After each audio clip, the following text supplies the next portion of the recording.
As you see, the agenda for today is the biochemistry of life, the chemical reactions of biology.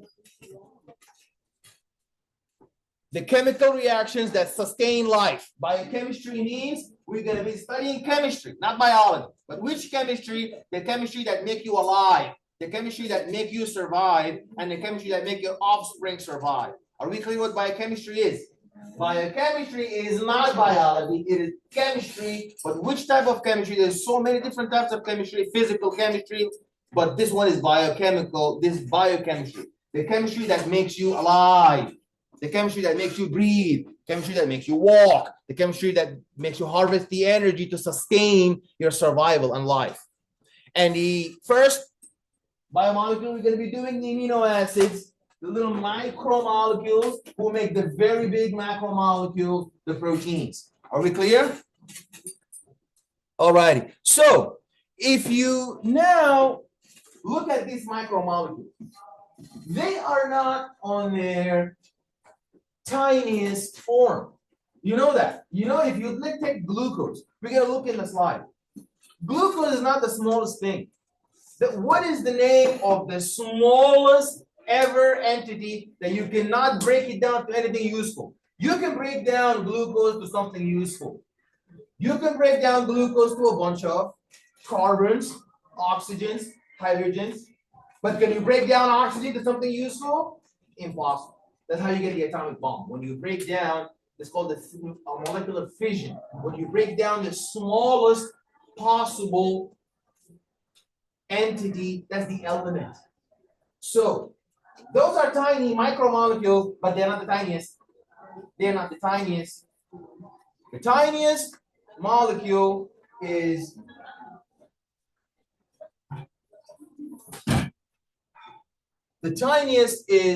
your elements.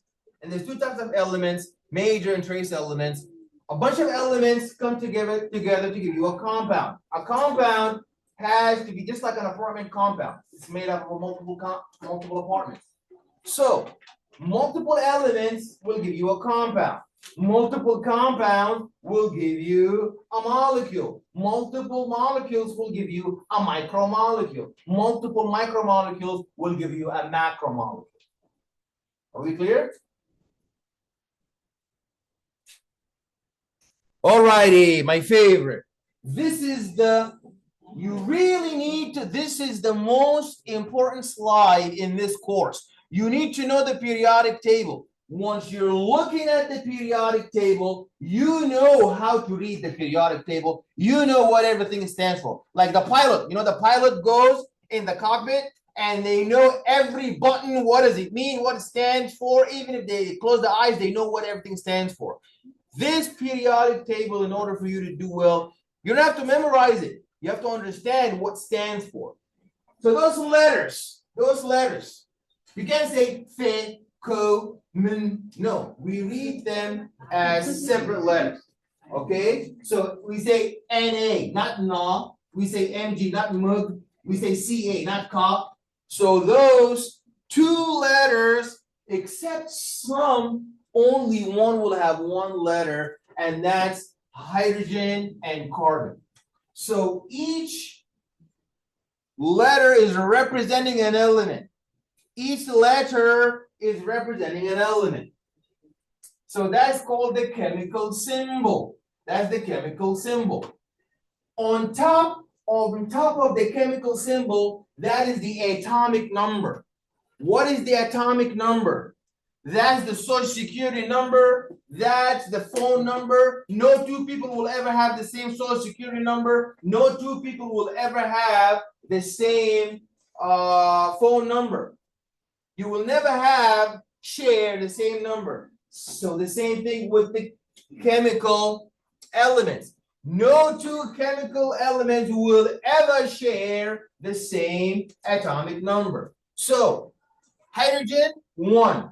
Will there ever be any other element that will also be 1? Impossible. 2 is reserved for helium.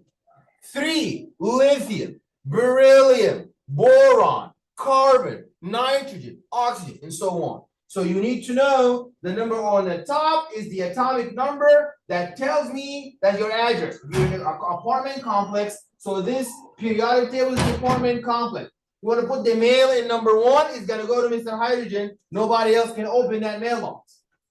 Everybody in the periodic table, this is the apartment complex of all the elements. Is that clear? Because later we're going to be learning about the mass number. A student tell me, Professor, what's the mass number? What's the atomic number? The atomic number is who you are. That's your apartment number. If you open the door, you're not going to find somebody else. You're going to find that particular person. Okay? Unless you get it wrong. Sodium, potassium are linked with atomic number. So, atomic mass. This is not mass number. Atomic mass is not the mass number. What does atomic mass mean? The atomic mass is the number of proton plus the number of neutron. Forget about average. Forget about average. Number of protons plus number of neutrons. Now, can two different atoms have the same mass number? Is possible. But can they ever have the same atomic number? Absolutely impossible. Okay, so this is the atomic mass, which is the sum of the protons and the neutrons. We haven't even talked about what protons are, what neutrons are. But this is just to prepare us now. Now, this atomic mass is also Avogadro's number's weight of that atom. What does that mean, Avogadro's number? Avogadro's number is a huge number. For example, if I say a dozen, you need to know, if I say a dozen, you know how much is that? That's 12. But if I tell you a dozen of eggs, a dozen of cars, do they weigh the same? No. The number, the quantity is the same, but the mass is not the same. So what is the mass number? Mass number, imagine they took a dozen of eggs and weighed them, a dozen of cars and weighed them, a dozen of laptops and weighed them. Are they going to weigh the same? So that's what they did. They took a dozen of carbon, weighed it, a dozen of iron, weighed it, a dozen of beryllium, weighed it, a dozen of hydrogen, weighed it. But it wasn't a dozen. Dozen is too little. Imagine you weigh 12 hydrogen atoms. That's too little. So replace the word dozen with what? Avogadro's number, which is Avogadro's number comes out to about 6.02. Who remembers? 6.02 times 10 to the power of 23. They took this huge number and weighed it. They took Avogadro's number worth of hydrogen, weighed it, it came out to this. Took a whole Avogadro's number worth of magnesium and weighed it, it came out to the number on the bottom. Took out a whole Avogadro's number. So all of these are Avogadro's numbers, but of different atoms. It's like a dozen of eggs, dozen of cars. They're not going to weigh the same. So Avogadro's number of hydrogen is not going to weigh the same as Avogadro's number of magnesium, is not going to weigh the same as Avogadro's number of aluminum, is not going to weigh the same as Avogadro's number of phosphorus, and so on and so forth. Are we clear? Any questions? Okay. So if you look inside in the atom, what is the atom made up of? The atom is made up of three things. Electrons spinning on the outside like the moon spinning around the earth. Spinning. Who is spinning around the atom? It is the electron. The electron is spinning around the atom. Proton is found where? Inside the nucleus. And neutrons are found inside the nucleus. We're going to go over that. The atomic number is the number of who? Protons plus neutrons. Do you see electrons here? There's no electrons. So can we open that? I think you can open that monitor in the back also. Can somebody just wondering? Can you see if you please can turn on the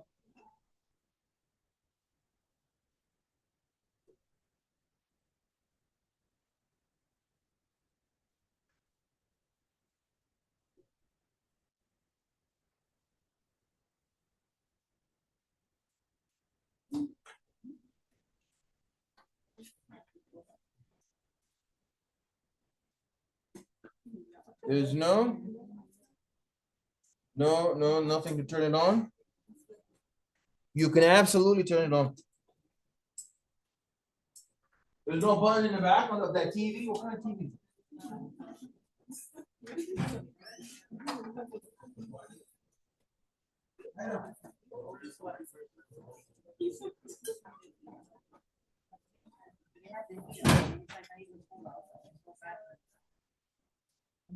Okay, all right, we will figure that out.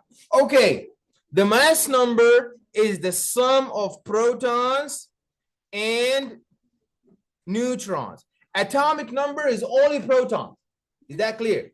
Atomic number is only protons. Mass number is protons plus neutrons.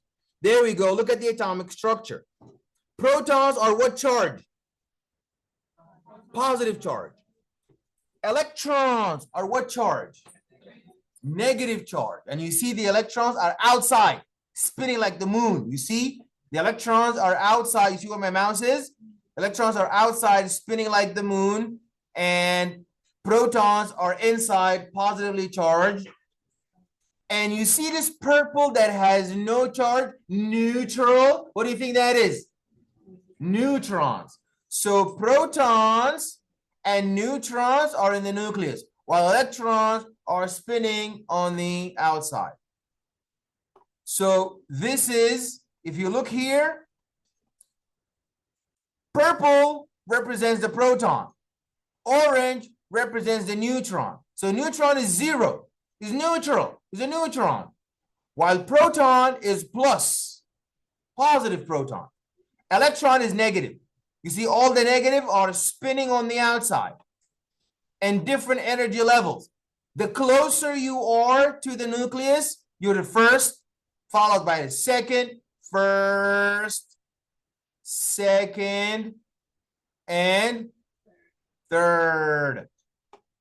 So the atomic number, so here it tells you, sodium has 11 positive protons, 11 negative electrons, and 12 neutral neutrons. The atomic number is actually all what? Protons. Atomic number is absolutely only protons, while the atomic number for carbon is only who? 6 protons. So atomic number is only protons, while the atomic mass is the sum of protons plus neutrons. That shows you the atomic structure. And the energy levels, the closer you are spinning, the harder to snatch you, the harder to remove you. So if one atom wants to make a relationship, a compound, remember I told you about an atom, 2 atoms can come together, 2 elements can give you a compound. How do they have that relationship? It's they share or they give up electrons. We're going to be talking about the different types of bonds. So if you look here,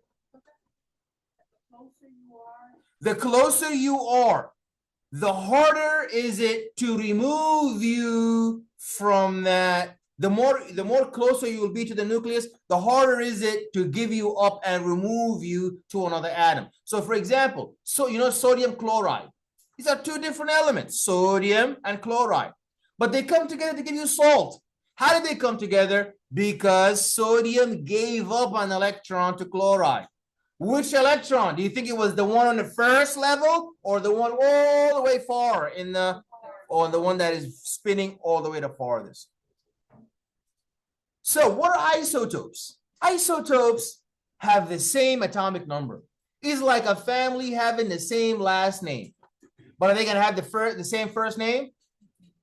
So isotopes, they contain the same number of protons, but they have different number of neutrons. So that means their atomic weight is going to be the same, but their atomic mass is going to be different. So if you look here, those are isotopes of hydrogen. I shouldn't have told you hydrogen. If purple stands for proton, how many protons are here? How many protons are here? How many protons are here? So the three of them have the same number of protons, which means the same number atomic number, which means the same number of atomic weight, atomic number, and this is the proton number. So hydrogen, they all have one. But hydrogen 1, it has only one proton. Purple stands for neutron. Does hydrogen 1 have any neutrons? No. So that's isotope. That's called hydrogen 1. Deuterium, it still has one proton. If it had two protons, it'll never be hydrogen no more. What is it going to be now? If it has two, it's no longer hydrogen. 2 is who now? Helium. So it can never be. So it's always one. But who can it have more of? Neutrons. So now it has one neutron, one proton, one neutron. You add them together, that's the atomic mass of 2. Deuterium. Then tritium has one proton, but 2 neutrons. What do we call that? Tritium. It has a different mass number. There you go. So hydrogen has 1 plus proton and no neutral neutron. Deuterium has 1 plus proton and 1 neutral 0 neutron. Tritium has 1 plus proton and 2 neutron. Are we clear? There you go. Protium has 1 proton. Deuterium has 1 proton and 1 neutron. And tritium has 1 proton and 2 neutrons. So if now these elements, they weren't just made to be put on a table, everyone, you know, people now, imagine everybody in the apartment complex. Does everybody just stay in their apartment, or do they go to other people's apartments? Sometimes they bond together, they bond together. Elements do the same thing. So how do they bond? It's through those spinning electrons. So now you will see that there is different types of bonding. There is hydrogen bonding, really weak bonding. And there is covalent bonding, strong bonding. So, you know, think about it this way. I always give my students this type of example. You know, marriage in the West and marriage in the East are different. In the West, the wife will put in, for example, $50,000. The husband would put $50,000, and they would both share the $100,000 and buy a home, mortgage, something like that. So they share. They're sharing. So some atoms will share. One will share 1 electron. The other one will share 1 electron. They will have a single bond. Another one will share 2 electrons, 100,000. The other one will share 2 electrons, 100,000. They both will share the 200. Some will share 3 electrons. Other will share 3 electrons. So when you're sharing, that's called covalent bond. Covalent means both are sharing. But there is a different type of bonding, like the one in the East. The one in Africa, the one in Asia, is not the one in Europe. So what happens there? Over there, the husband gives the wife 50,000. Same thing. Atoms like sodium chloride. Sodium gave the electron to chloride. Not sharing. No sharing. That's called ionic bonding. So ionic bonding, one gave the other, no coming back. Covalent, we're both sharing. And when we break, I take my half, you take your half. You gotta take more, but ionic, you lose. Ionic is like the yeast. So we're gonna talk more about that. We will see. All right, so ionic bonds, there you go. Look at sodium. Sodium had, you see this one electron here in the farthest shell, and this, you see, sodium has 11 protons, 17 protons for chloride. Look at what happened. This arrow is pointing. Is the arrow pointing from sodium to chloride or from chloride to sodium? From sodium to chloride. So you see now sodium lost. Who gained? Chloride. Now they have a bond, ionic bond, because somebody lost, somebody gained. That's how the bond was made. The husband lost $50,000, the wife gained $50,000, and now they have bonded. That's ionic bonding. You see, the ionic bonds, they make like these crystals, like sodium chloride in the salt. There you go. Look here. That's sodium. It had 11 electrons, just like the proton, to be neutral. If I tell you the number of protons, do I need to tell you the number of electrons? No, because they're neutral. If an atom has 11 protons, it means it has 11 neutrons. If it has 11 electrons, 11 positive, 11 negative, they cancel each other out. So look at sodium. Sodium has 11 electrons. Chloride has how many? 17. Who's going to give the other? Sodium gave 1 electron to chloride. There you go. So now chloride got a negative charge. Chloride got a negative charge. You see, I tell my students, it's very counterintuitive. If you look at your bank account and you find a minus, it means you're overdrafted. I did that when I was in college. It's withdrawn. Minus. Minus means bad. Plus means good.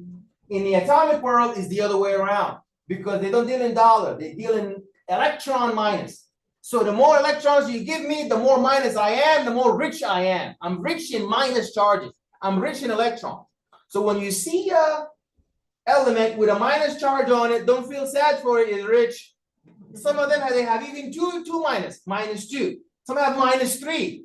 So who's the richest? The one that has more minus. Because you see, if you gave me 1 minus, I'm now minus. And if you're plus, it means that you are poor, you lost. So now you're positive. So when you see one with a positive, that one is not the rich one. That one is the one who lost. The one with the negative, because their currency, our currency is dollar. If you have a minus dollar, it means you're lost. But them, their currency is not dollar, it's electron. So the more minus I have, the more rich I am. You need to know that. It's very important. So you need to know the one who gave the electron, the one who lost the electron, that is called the reducing agent. Remember, Leo says grr. Leo the lion says grr. Leo says grr. Leo the lion. Leo, L-E-O says grr. G-E-R. Leo says grr. What does Leo says grr mean? L-E-O-G-E-R. Means lose. L stands for lose. E, electrons. O, oxidation. G is gain. E, electrons. R, reduced. Reduction. R, reduced. Reduction. Lose electron. Oxidation. And gain electron reduction. So if you look there, you can tell me now, Which one is reduced? Which one is oxidized? Remember, Leo says GER. Lose electron oxidation. Who lost the electrons? So who's oxidized? Lose electrons, you're oxidized. Gain electrons, you're reduced. So if you reduce, you're rich because you gained electrons. If you reduce with so many minuses, so you're rich. You gained a lot of minus charge. Are we clear? Lose electron oxidation, gain electrons reduction. This is really, really, really important. Lose electron oxidation, gain electrons reduction. Lose electron oxidation, gain electron reduction. Are we clear? You need to master the skill of telling when you look who gained an electron that is reduced, who accepted the electron that is accepted the electron reduced, lost the electron oxidized. One more thing you need to know. Lose electron oxidized. You have been oxidized. Gain electron, you're reduced. If you lost the electrons, you are an agent. And if you gained an electrons, you are an agent. If you lost an electron, you're oxidized and you will be the reducing agent because you are the agent who caused the reduction, the reducing agent. And if you gain the electrons and you reduce, you're the oxidizing agent. You need to wrap your head around this. So there's a process and there is one who does it. There's a process and there is someone who does it. If you are Leo, you're oxidized and you're the reducing agent. Remember, they are the opposite. If you're oxidized, you're the reducing agent. If you reduce, you're the oxidizing agent. So over there, who's reduced? Who's the oxidizing agent? Who's oxidized? Who's the reducing agent? Sodium lost an electron, so it's oxidized, and then it's the reducing agent.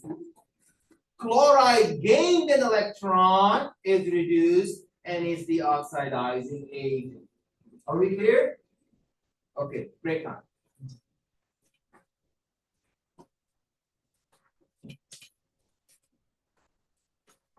Okay, so let's meet 650. 50, yeah. 650.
I wore them at the end of last night.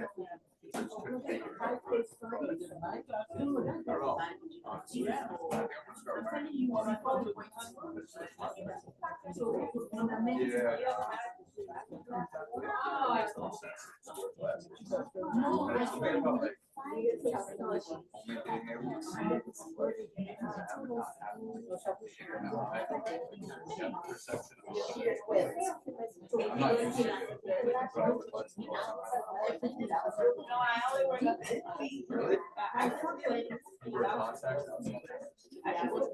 Oh, I can't. So it's like I can my glasses because they're not like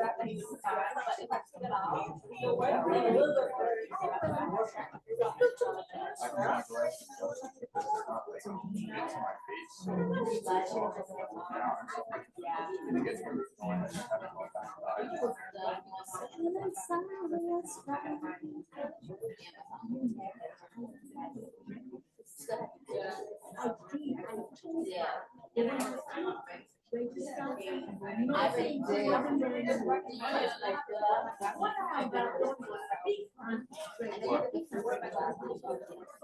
yeah, it's not good.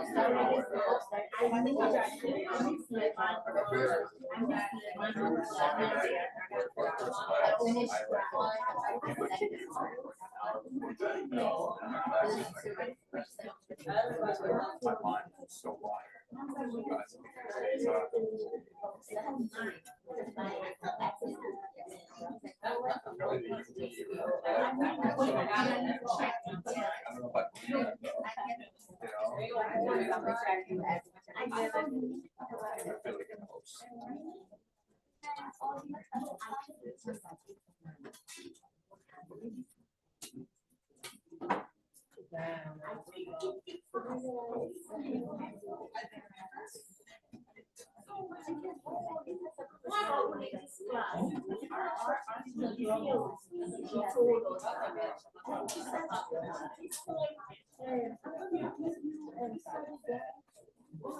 I'm not promising you anything. You have to work for your grades. I said, God forbid. I didn't even need to stress right now. Not with the 9 hours class. 9 hours class. It was the total of things after the classes. She wasn't ready to do it.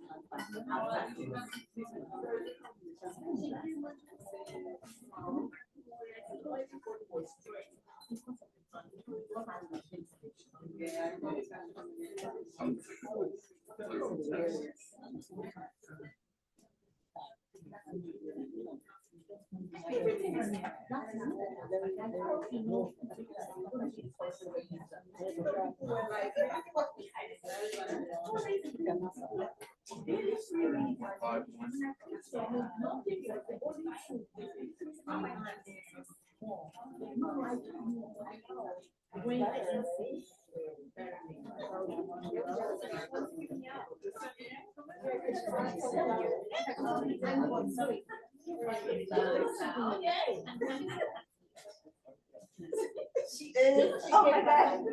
No.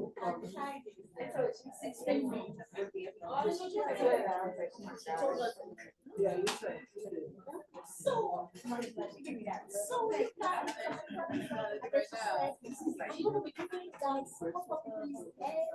time. You have one go out and bring my coffee. You might be one lady. You might be someone wants to go home. I'll just say,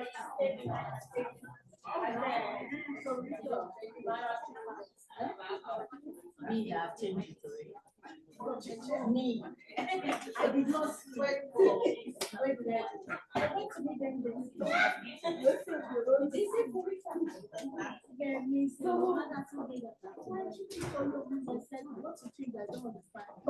I didn't even know this is the one that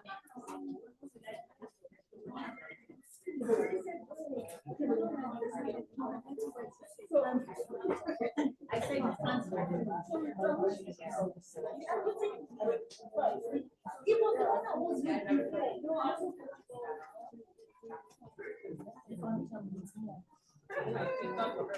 I'm stuck in that line.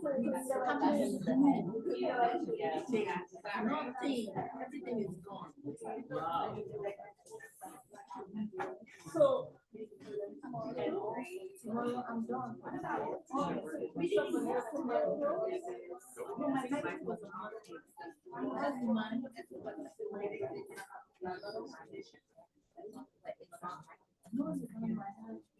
yeah, to build up, to make it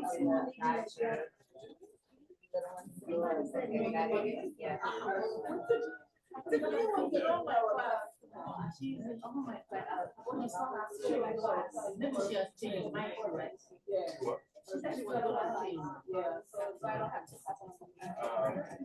deep love that she just went to yeah. You don't have to bless you. So I came in like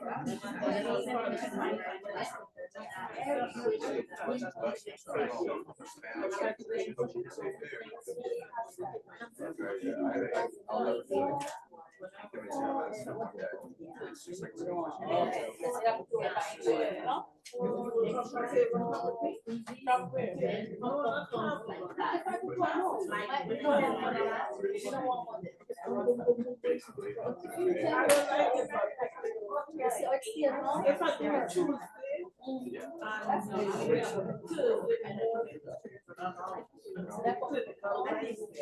I just don't know how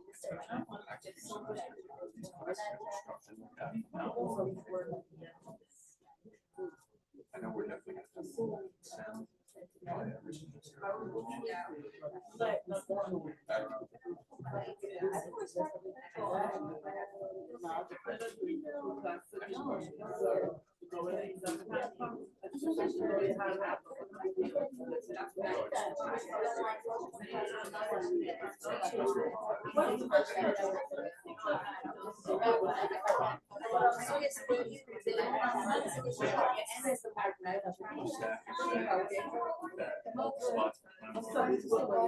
So like it doesn't matter.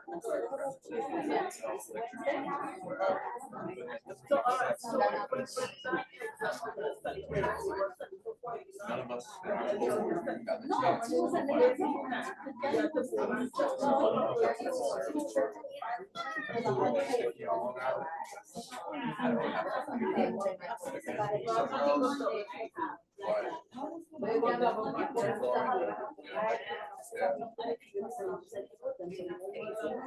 I remember when I first started working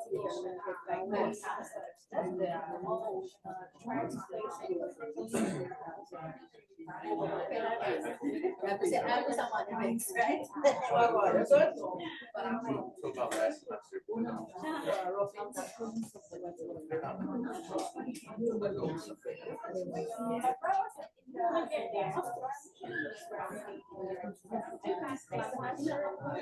So she said,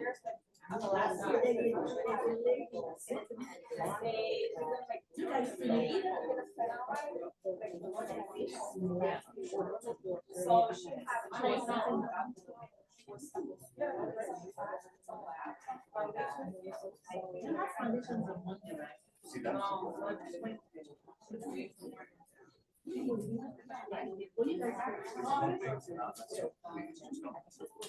make sure I can. That's it.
So she wanted to make it prove it.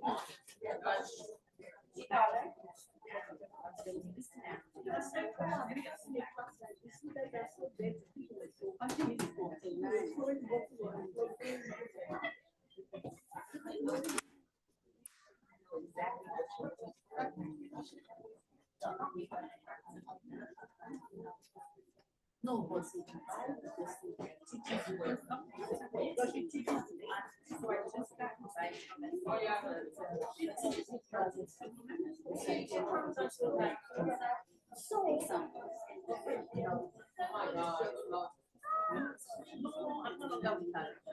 I switched to this I was having conversation. Yeah, it's bio.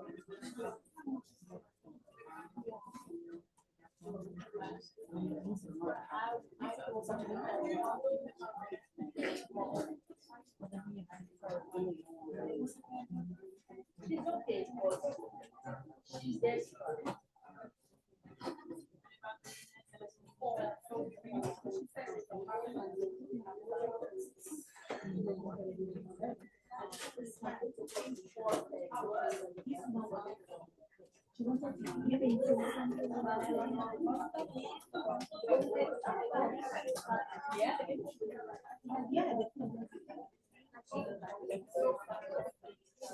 I use this is our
He wants to do like every weekend.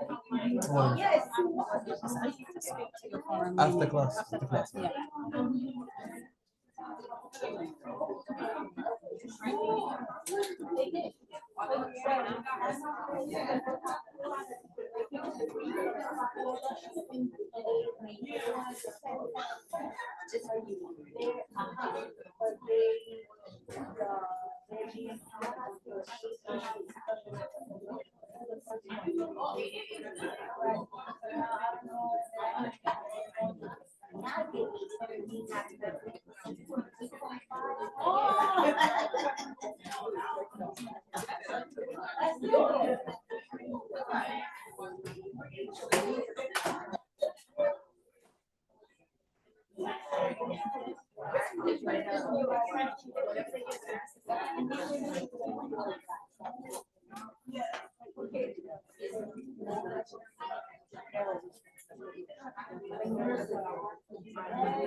Alrighty, guys, welcome back.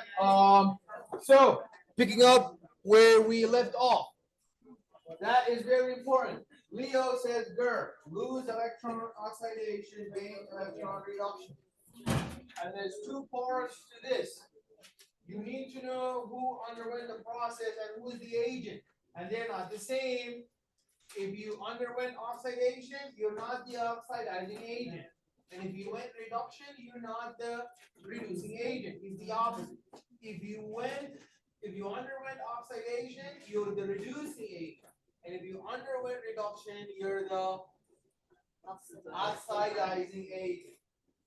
Leo says GER, lose electrons, oxidation, oxidize. That's the reducing agent. Gain electron reduction. This is the oxidizing agent. So here, who is oxidized here?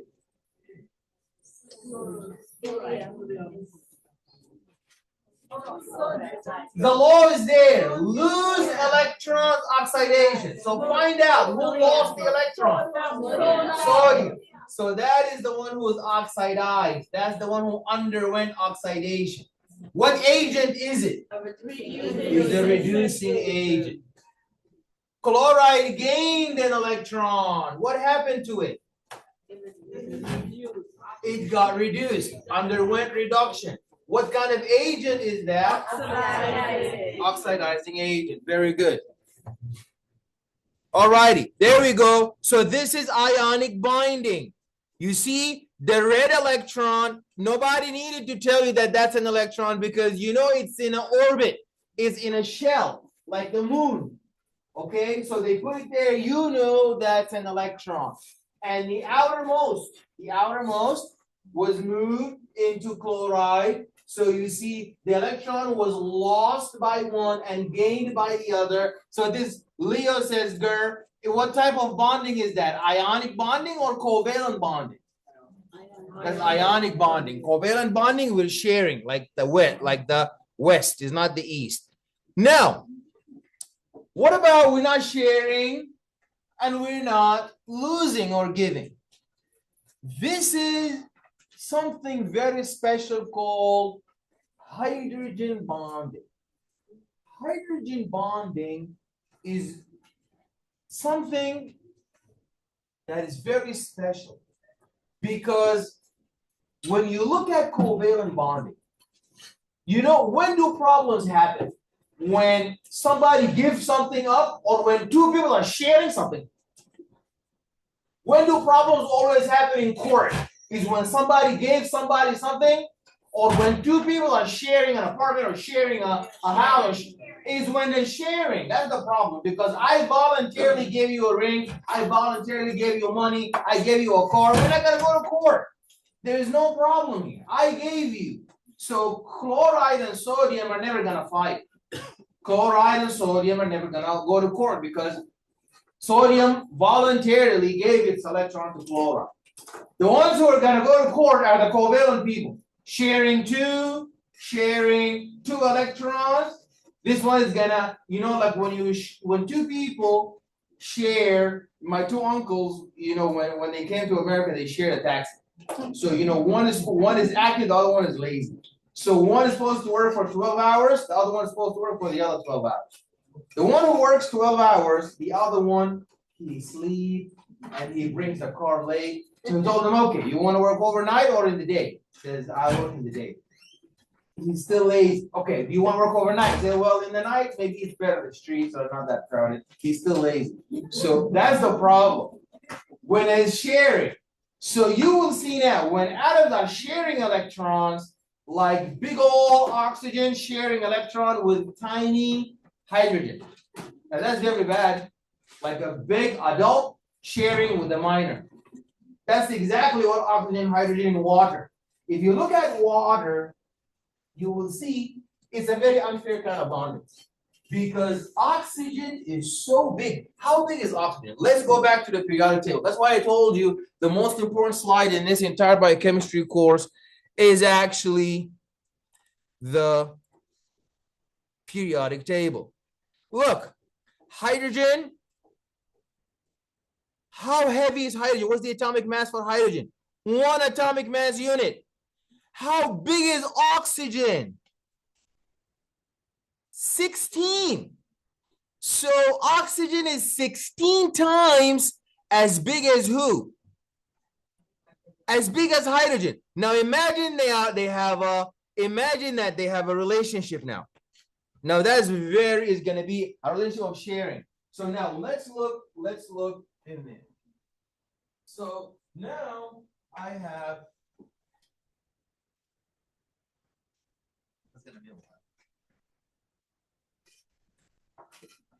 I hope you guys copy all this.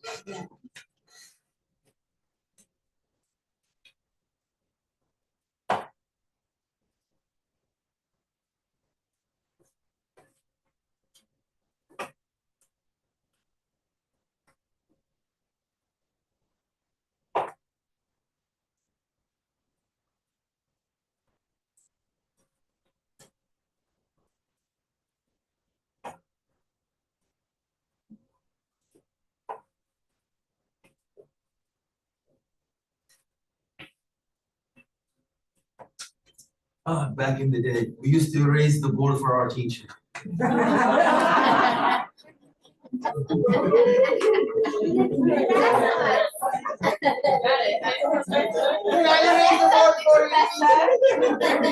we used to like it too. Oh, we have some happy people in this service. You only want me to go to Oxford?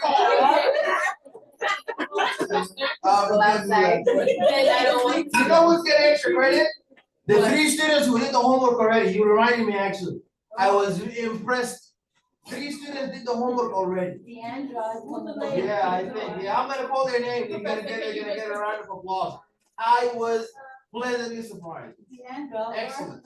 We'll talk about that later. Anyways, so now oxygen 16 times as big as hydrogen, and hydrogen is so tiny. It's so tiny. Look at how tiny hydrogen is and how big, guys. Look at how big oxygen is, how tiny hydrogen is. So hydrogen, it's covalent bonding. So hydrogen has 1 electron and oxygen is donating 1 electron. They're sharing 2 electrons. And this hydrogen is sending this electron. This oxygen is sending this electron. That's like my 2 uncles now. They're supposed to share it equally. But one, he drives the car 15 hours, 16 hours, 17 hours, and gives it to the other guy. So it's never fair. So that's called polar covalent. When you have 2 people sharing and one is unfair, the relationship is gonna polarize to one side. Like the one person abusing the big bully is gonna take the electron to their side. That's called polar covalent. But now when you look at oxygen in carbon dioxide, so you have carbon with 2 oxygens. That's covalent too, right? Because they're all sharing. Carbon is sharing 1, 2, 3 with this oxygen. And oxygen is sharing 3 carbons here. Carbon is sharing 3 electron here, and oxygen is sharing 3 electron here. Is it the same like here? Can oxygen take all the electrons from carbon? Let's look at the size of carbon now. Let's go back to the periodic table. And let us look at the size of carbon. How big is oxygen? 16. How big is carbon? 12. Is it 1? It's 12. So is it gonna get bullied by oxygen? No, because they're close. 12 and 15, 12 and 16, they are as big. So oxygen is not gonna steal. So that's called non-polar. That's non-polar. Now they share the taxi. My uncle, now he has another big guy, so that's gonna be non-polar covalent. But both are covalent, both are sharing. But when one is unfair, you remember it with the polarization means one side, like tug of war. The stronger one, the rope is going to polarize to their side. So polar covalent, meaning one is bully and is taking all the electrons to their side, but non-polar means it's right split in the middle. Nobody's taking more than what they're supposed to. Are you clear? Yes. So now this polar covalent is going to bring something very special in water. So this oxygen, because he's a bully and he's going to take all the electrons to his side most of the time. Electrons are going to be spending more time around oxygen than they would around hydrogen. It's like that taxi is going to be around my big uncle more than the small one. So that means oxygen is going to have an inherent, a temporary negative charge, right? Because the electrons are all the time near oxygen. And this hydrogen is going to have an inherent positive charge because it's going to look like it lost the electron because the electrons are all the time with oxygen. Now, this property is called hydrogen bonding. So when you put sodium chloride in water, NaCl, sodium lost an electron and chloride gained an electron. The water molecule is going to say to sodium chloride, hey, listen, you don't need to bind with sodium. I am hydrogen, I am plus, you're chloride minus, come with me. And now they bind together. And oxygen will say, listen, sodium, you're plus, guess what charge I am? I am minus, bind with me. And they bind together. And that's how salt dissolves. Salt dissolves because of the hydrogen binding. So now, sodium is not going to give the electron to chloride, it's going to give it to oxygen. So that's what's going to happen there. If you look at the hydrogen bond, look at how, this is water, H2O. Look at how big oxygen is. That's 16. Look at how tiny hydrogen is. That's 1. Oxygen has a minus charge, hydrogen has a plus charge. So now all the electrons are going to be gravitated towards oxygen, and this guy is going to look like it's like a battery with two polar sides. This is the negative side of the battery, and that's the positive side of the battery. That's hydrogen bonding. So it's a bond. Hydrogen bonding is a bonding that happened as a result of polar covalent bonding. Okay? Results from unequal or polar charge distribution, from where electrons are unequally polar shared, formed between specific atoms. And that's what's going to happen. You see water, oxygen is red minus. Oxygen is red minus. Oxygen is red and minus. While hydrogen is plus and tiny. So now when you put all the water molecules together, you see, look here, look in the photo. Oxygen is big, red, and what color? Minus. Hydrogen is tiny, blue, and what color? So when you put all of this here, red and 2 blue, what is that? Red and 2 blue, red and 2 blue, what is that? No, hydrogen is blue. Red and 2 blue, what is that? Water. H2O. Now, when you pour all the water molecules in a cup, what do they do now? Every minus oxygen is going to start having this dotted hydrogen bond with who? With hydrogen. So this bond is dotted, is dashed. That means it's weak. It's still a bond, but it's like a classmate bond. Classmate, you guys are now classmates, but when you next semester you go to other class, the bond is broken. The next semester you come again, the bond forms again. That's not a covalent bond. Covalent bond, if you came to the school, you went to high school together, and you come with the car together, and you go to the cafe together, that kind of stuff, that's a covalent bond. So if you look at here, that's a hydrogen bond. A hydrogen bond, remember, these are all different water molecules. The water molecule number 1, water molecule number 2, water molecule number 3, water molecule number 4. So there is bonds inside, intramolecular bonds, inside here, between this red and those two blue. What kind of bond is that? This bond here, this one, the oxygen and the two blue hydrogen. What kind of bond is that? That's a polar covalent bond. But is the water going to be satisfied with polar covalent bond only? No, it has this dashed yellow black bond. What is that? Now you see why water is so special, because it has two types of bond. Intramolecular polar covalent bond within in the molecule, and then intermolecular. Inter meaning like from America to India to Japan. Intra is like inside America, Chicago, New York, California, that's intra. So the intramolecular bond is covalent polar. The intermolecular bond, meaning from one water molecule to the other, that's called what? Hydrogen bond. So you need to know the hydrogen bond is intermolecular. The intramolecular is polar covalent. Okay, now look at the covalent bonds. You see covalent bonds? They are sharing. You see? They're sharing. Nobody lost nothing. They're sharing. Look at here. And I did that. Carbon dioxide. Carbon with two oxygens. You see? They're all sharing equally, sitting nicely and sharing. So no bully here. No, not. This is non-polar. Polar means you polarize to one side. When two hydrogens are bonded together, is this polar or non-polar? Non-polar, because they're sharing equally. Now we have a single covalent bond, meaning that both are sharing $50,000 each. You see, both are sharing an electron each. They're gonna buy a house, $100,000.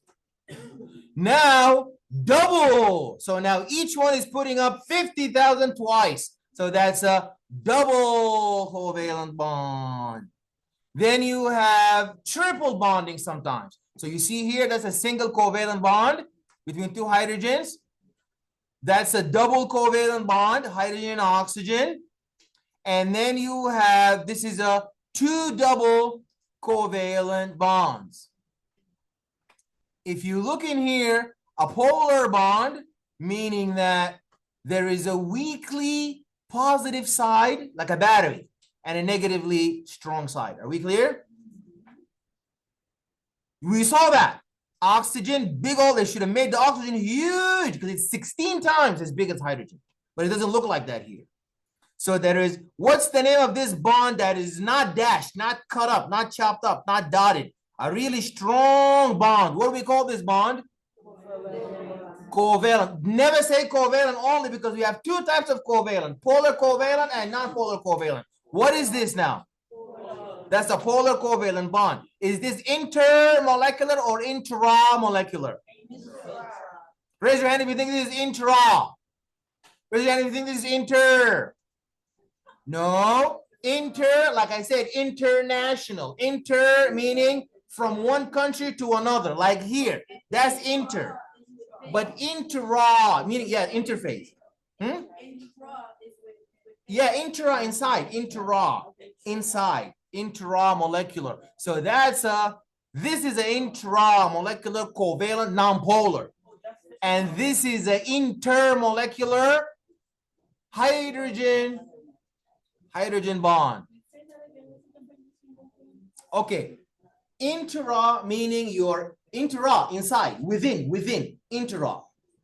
And inter meaning like an international, from Canada to the US, to India, to Japan, to Europe, stuff like that. So those are three different water molecules. These are three different countries. They bind to each other with intermolecular bond, which is hydrogen bond. But inside of them, they have the domestic flight inside. That's a intramolecular bond. So this is to show you the nonpolar and polar. You see in the nonpolar, the bubble is equally shared. The electron is equally shared between the two carbons. Are we clear? But when you look at oxygen and hydrogen, you see who's stealing all the electrons around them all the time, big old oxygen, and whose has really poor, that's hydrogen. And you see, because the electrons are stolen from hydrogen all the time, hydrogen has an inherent what charge? Positive charge. And because it's stealing it all the time, it's like, let's say two siblings buy a suit, share a suit. One of them is wearing it all the time. People are going to think he's the rich one. It's the same thing. Electrons are being worn by oxygen all the time, more than hydrogen. So now he looks more negative. He's not more negative, but because he stole the polar electrons more with him, now he's going to look negative. And that one is not positive, but because the electron has been stolen from him so much, he looks poor and positively charged. Are we clear? Clear. What is that? This is the water molecule, oxygen with two hydrogens, oxygen with two hydrogens, oxygen with two hydrogens, oxygen with two hydrogens, oxygen with two hydrogens. You see that this is a polar covalent intramolecular bond, and this is an intermolecular bond. Is that true? This is how what I talked about, the dissolving. Remember, who's red and big and negative? Who's little tiny plus? Now, you know, sodium chloride. Who's plus, who's minus? Sodium is plus because it lost electrons, oxidized is the reducing agent. This one gained electrons, reduced is the oxidizing agent. Now, who's going to huddle around the minus charge? Is it going to be the plus blue hydrogen or the minus red oxygen? You see, the chloride minus is surrounded by the plus blue hydrogen.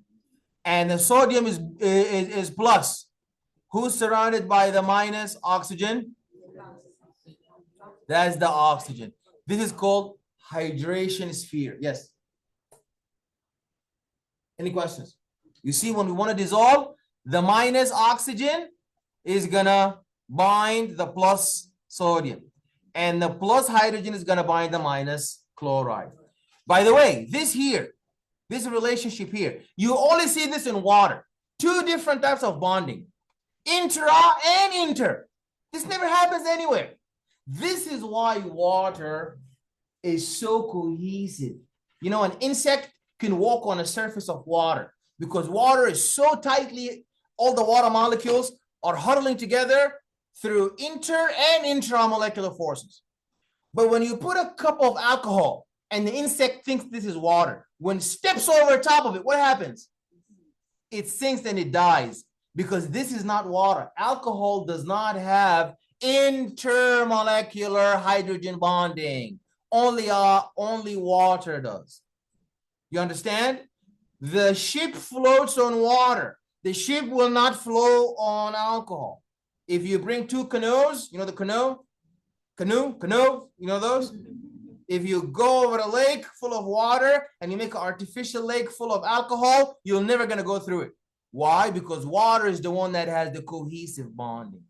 Water is adhesive also, because if you put like glass and pull it out, you'll see water on the surface of glass. If you dip a glass cup in alcohol, pull it up, alcohol is not going to be like dripping from it because it's not adhesive.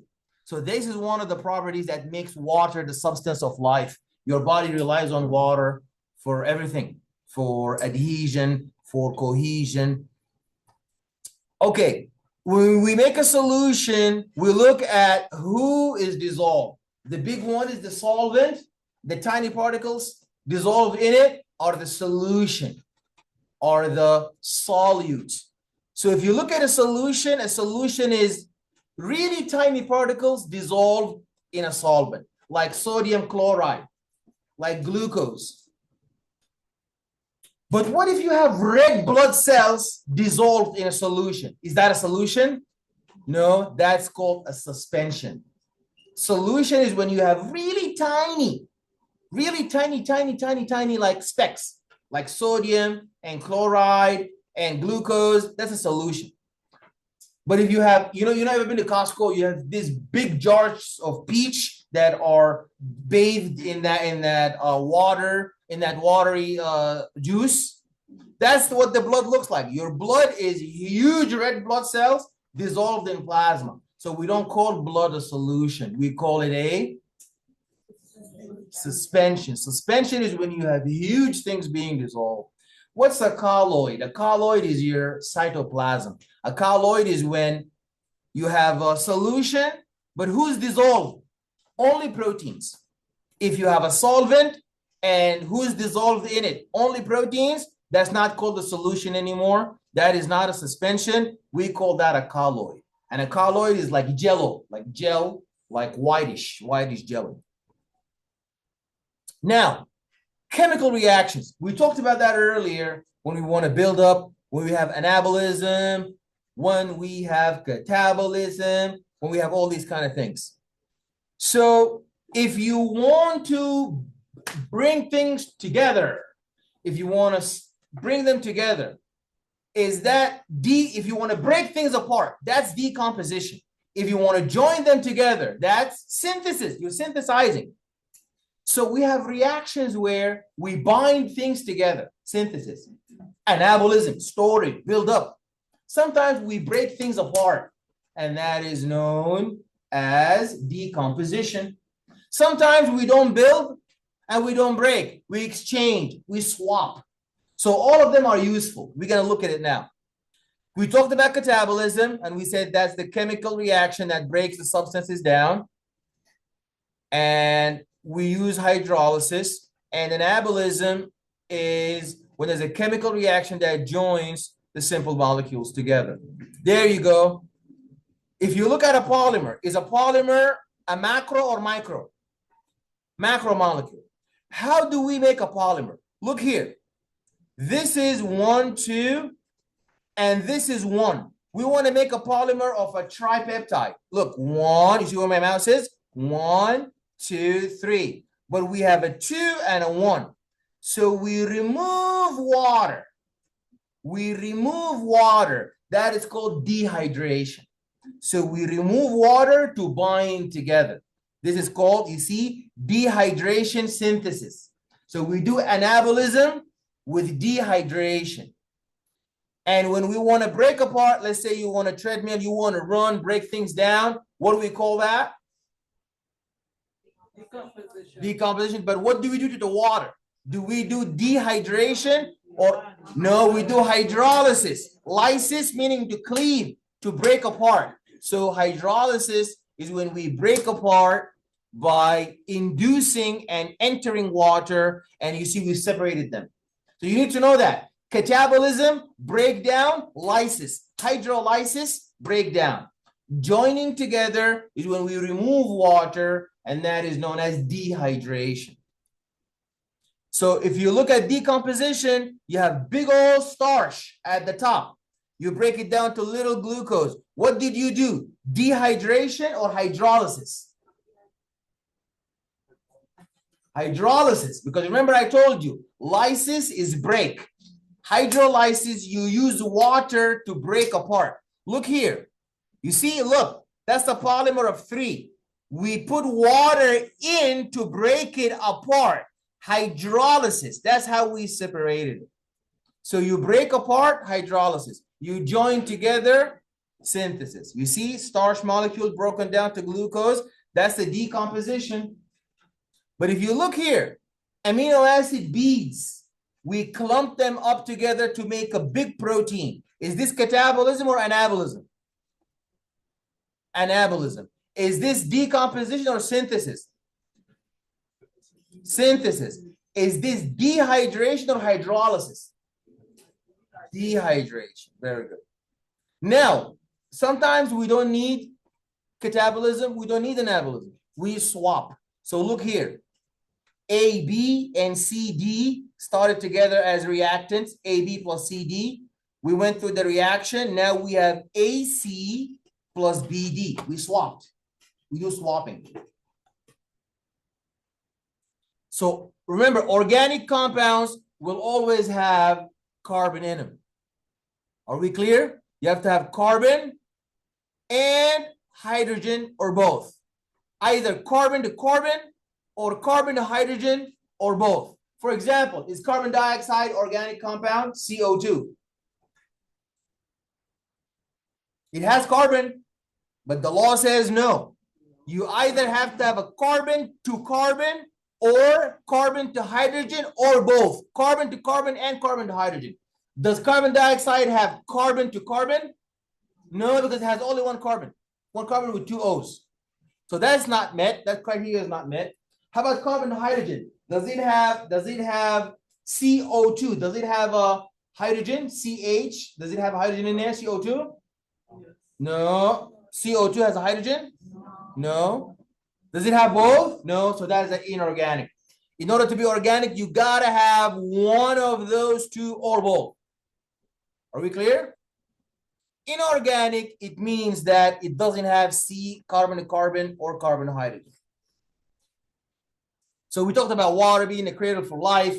It is adhesive. It is cohesive. It has hydrogen bonds. It is a versatile solvent. Why does water have such a high boiling point? You know, water is H2O. You know, ammonia? Ammonia has the same weight as water. Ammonia is NH3, right? One nitrogen with three H's. Water is one oxygen with two H's. If you weigh them on the scale, they weigh pretty much the same. But go ahead and spray the perfume with ammonia, it's going to disappear in a second. But water, you need 100 degrees Celsius to make it evaporate because water has intermolecular hydrogen bonds. But does ammonia have intermolecular hydrogen bonds? Does ammonia have intermolecular hydrogen bonds? It does not. So that's why water has a very high boiling point because of this intermolecular. That's why we love water. You know, when you sweat water so that when the heat is hitting your body, your body doesn't heat up because your body is now exposing water like a shield. The heat is hitting the water and the water is evaporating on your behalf. Yeah. So what's stronger, intermolecular or intro? It is the inter, when the water molecule number 1 is bonded with dashed line to water molecule number 2, with dashed line to is when they're all working together, not when it's strong on its own. Ammonia is strong on its own, NH3, but it cannot work with other ammonias. Ammonia doesn't have any intermolecular dashed bond with other ammonia. That's why it evaporates quickly. At room temperature is too hot for it. Room temperature is too hot for ammonia. But water, oh my God, you need 100 degrees Celsius so that you can break apart the water evaporates. That's why water is part of our sweat. Water is part of our saliva. And water, we use it adhesive with like this. You know, you guys took anatomy and physiology. You know that around the heart, there is like a sac full of water. The pericardium, remember that one, pericardium? And the pleura, around the lung, there's a sac full of water. Why is it not full of ammonia? Why is it full of water? Because water has intermolecular bonds. That's why it's the cradle of life. That's why you always drinking water. You know, oh, I'm in the mood for ammonia. Yeah. And the baby always has dash lines. Yeah, okay, I said, remember, inter is like an international. When you go from California to New York, do they say international flight from California to New York? Do they do that? No. No, it's a domestic flight. I wish they said international. That would have been beautiful if they said that, but they don't. But it is actually, it's international. Inter is when you're going from America to Mexico, to Japan, to Canada. So now water molecule is the dash line between the two different water molecules. Nobody else does that except water. All the other substance, they just on their own. They're just together in one compound, but they don't deal with each other. But water molecules, they stick to each other. That's why they resist heat, they resist temperature, they are adhesive, they stick around the heart, they stick around the lung. We use it for hydrolysis. You know, for hydrolysis, if you want to break apart, you add water, you don't add ammonia. And if you want to stick-mix synthesis, you remove water, you remove ammonia. So water is very important. Is polar, is colloid, meaning that colloid, who's dissolved in a colloid? Proteins, very good. And the suspension, who's dissolving in who? That's an example. You know, blood is a big word. Blood has white blood cell, red blood cell, plasma, fibrinogen, platelets. Is when red blood cells, very big, like the peaches in Costco, dissolved in that juicy. You know, if you look at that, it's that glassy thing. You've seen the glassy bottle with big peaches, and they are bathed in that water juice. Yeah, that's what your blood is. Your blood is like that, but instead of the peaches, you have big, huge red blood cells. Are we clear? So we talked about water. Heat, it has high specific heat, high heat of vaporization, chemical, we talked about that. And this is the water. You see, when you put salt, what happens when you put salt in water? Oxygen is going to say, hey, I'm negative. Sodium, come to me. Hydrogen will say, hey, I'm positive. Chloride, come to me. And then they separate them, and then they break them apart. If you put salt in alcohol, is it going to dissolve? It's not, because alcohol does not have the polar covalent bonds, and it doesn't have the intramolecular forces and the intermolecular hydrogen dash line. It doesn't have that, so it will not dissolve. Okay? Nobody said I dissolved salt in the alcohol and it tasted. They're lying. It doesn't dissolve. It dissolves in water. Yeah, I remember one time when I was young, my uncle asked me for a glass of water. God forgive me. I put salt in it. Why are little kids evil? It was bad. And I was looking at his reaction.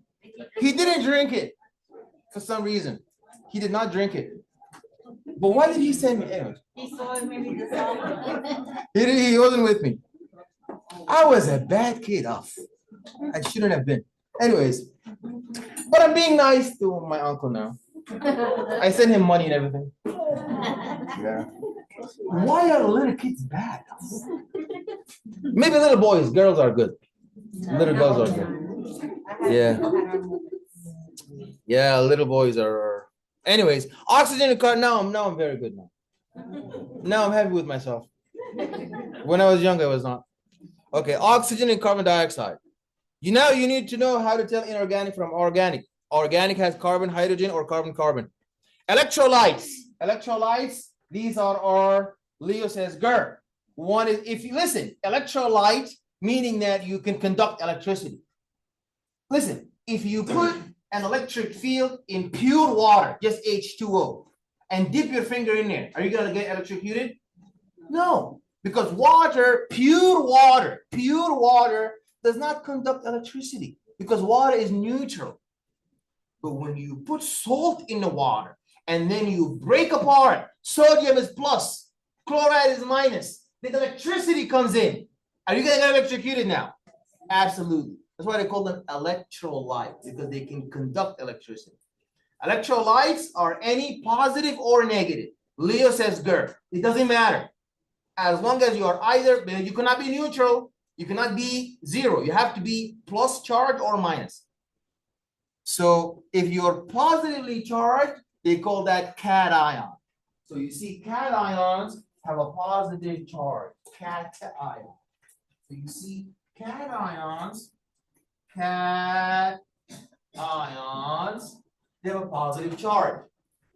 While anions, ions, they have a negative charge. You see, anions have a negative charge, and cations have a positive charge. Okay?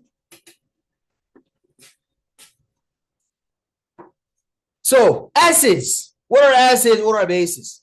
Acids, these are hydrogen proton donors. And you know there's strong acids and weak acids.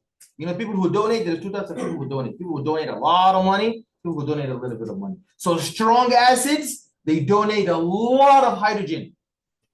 While weak acid, they donate a little bit of hydrogen. Bases. Bases, they don't donate hydrogen, they donate hydroxyl, OH. So bases, they donate, so acids donate hydrogen proton. While bases, they do two things. Acids do only one thing, donate hydrogen proton. While bases do two things. They donate hydroxyl OH, or they accept donations from acids, hydrogen proton. You really need to know that. Acids, they donate, don't say acids donate hydrogen proton. Acids donate hydroxyl, while bases accept hydrogen proton. Are we clear? Are we clear? Can you repeat that? Okay, so yeah. I'm sorry, can you just use a different marker for this? Ink was not working. It's not working? Okay. So write this down. Bases, write it down. Bases donate OH hydroxyl. Hydroxyl, OH. Hydroxyl. HYDROXYL.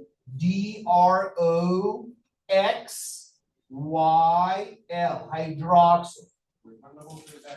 And they Shakil cried off. Shakil is back. Shakil is back from Biolab. Oh my God. It's gonna be a long class. Okay, bases. Everybody listen. I don't have except brown. Oh, black. I don't have black. I don't have black. I think I should have black. I have a black. Would you like to give extra credit for that? No. I give extra credits on my own, not by demand. It's not a demand. Okay, I think I found black. Okay, so acids, everybody, acids, they do one thing. They donate hydrogen proton, while the bases, they do two things. They donate hydroxyl ions, which are OH, and they accept hydrogen protons from acids. Hydrogen protons.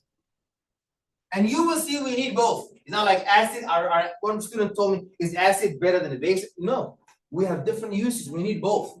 So acids release hydrogen proton, while bases, they donate hydrogen proton and they accept hydrogen proton and they donate hydroxyl ion. There you go. This is an acid. If you put acid in water, everybody, oh, that thing, who turned that thing on? I told you. Who turned it on? I just saw that.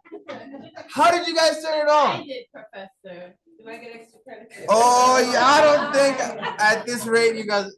Who did that and how did you do it? She just told me give her extra credit. Exactly.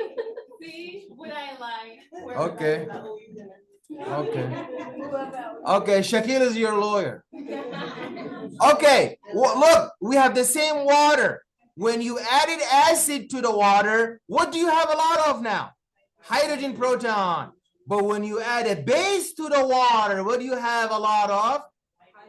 Hydroxyl ions. Very good, very good. Okay, so at the middle is neutral. So the pH scale is from 1 to 14.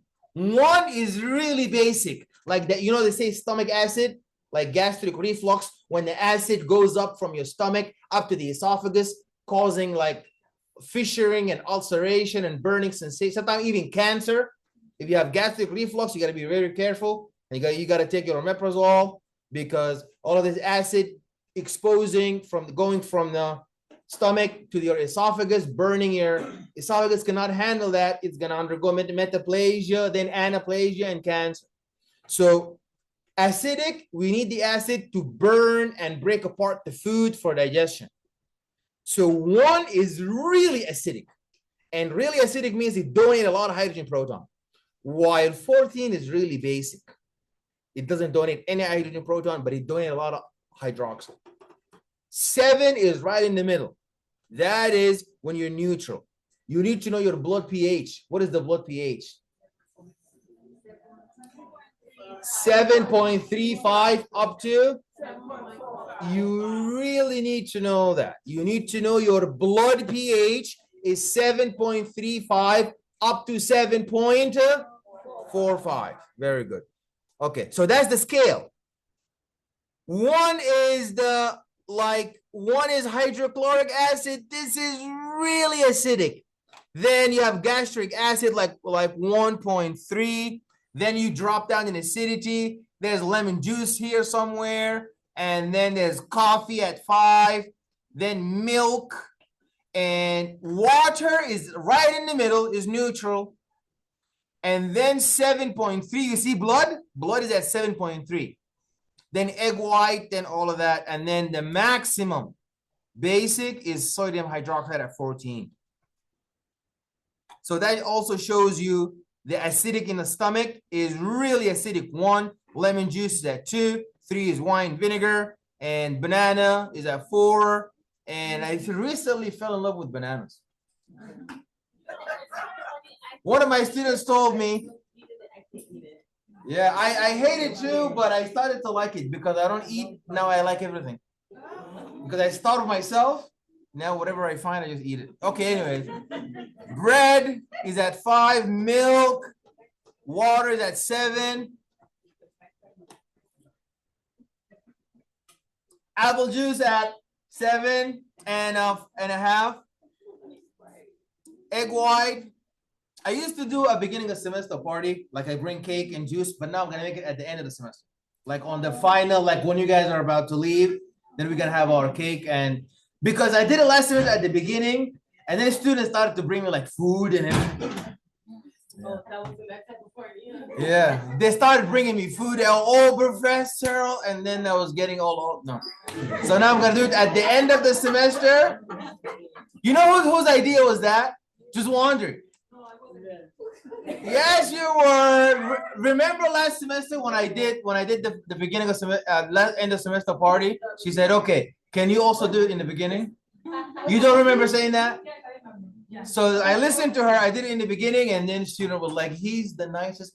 Let's make him a party." So I came the next week, and they had like cakes and. So now it's only in the end, so you don't see me no more. Okay, anyways. So bleach is at 9. Ammonia at 11, and you see blood. So this is just to show you the scale. That we have a spectrum, 2 extremes.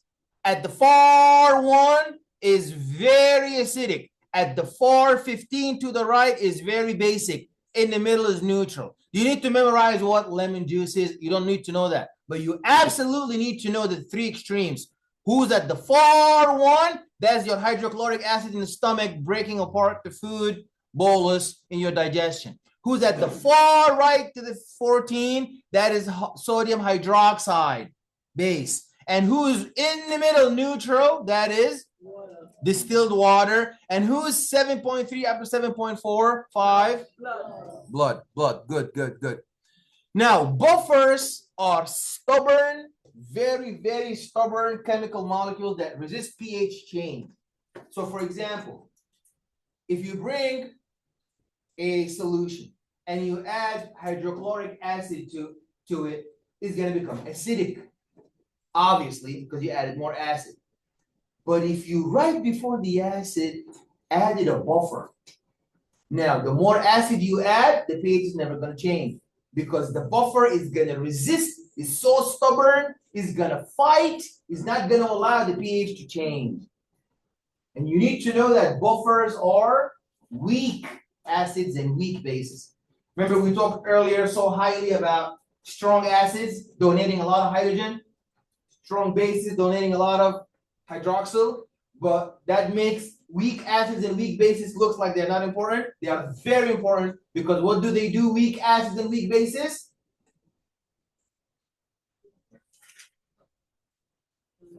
They are buffers. They are buffers. They are buffers. They prevent any change in the pH. So, it's a neutralization reaction between an acid and a base. And you know that we are very careful with our bodily chemistry, electrolyte chemistry. Too much carbon dioxide, we talked about that. Hypercapnia, hypocapnia. We don't want either, we want eucapnia. Hyperoxemia, hypooxemia. We want euoxemia. Hypercalcemia, hypocalcemia. We don't want that. We want eucalcemia. So your body has set, fixed, homeostatic ranges for all of these different types of molecules. Okay, now you know the number 1, 2, 3, 4, 5. If you restructure it, 1, 4, 5, 3, 2, 1. So you see now, if you look at the structural formula, 2 carbon, 1 OH, and other hydrogens. See, 2 carbons, 1 OH, other hydrogens. 2 carbons, 1 O. So now you see the structural formula is how they are set up. Condensed formula and molecular formula can never tell you. So different molecules can have the same molecular formula, but they will have different structural formulas. So molecular formula will count how many molecules are there, but structural formula will tell you how are they assembled, how are they put together. If you look at something like this, you can never tell is the carbon next to the oxygen or the oxygen next to the hydrogen, but when you look at the structural formula, it shows you exactly. These are our functional groups. You remember this is hydroxyl. Talked about OH. You need to know OH is hydroxyl. Methyl is CH3. Carboxyl is COOH. This is the amino group. This is the phosphate group with a P. And we talked about the reactions. We said that, you know, in a synthesis reaction, 2 things combine together. So note plus book, you get notebook. In a decomposition reaction, you break apart. So bookworm is going to be broken apart into book plus worm. In exchange reactions, notebook plus worm is going to be note plus bookworm. So you exchange. So we need all these types of reactions. We said that this is synthesis, which is anabolism or catabolism. Anabolism. This is anabolism or catabolism. And this one is not is neither. Anabolism or catabolism, this is exchange. If you look now, this is how we assemble. This is how we assemble our, this is how we assemble. These are 2 separate molecules. Monomer 1 blue, monomer 2 orange. How did they join together? By the loss of OH plus H gives you what? So when the water came out, you see the arrow means the water came out. Is this hydrolysis or dehydration? You see, they bonded to as dehydration, and we did synthesis. So we synthesized a blue-orange molecule. But when you look here, they already formed. Now I snuck in. The arrow is not pointing out. The arrow is pointing in. So now what happens? What happens now to the water? Water went in. So hydrogen went on one side and OH on the other. Now we cleave, we broke apart. Is this dehydration or hydrolysis? Hydrolysis. Is the top catabolism or anabolism?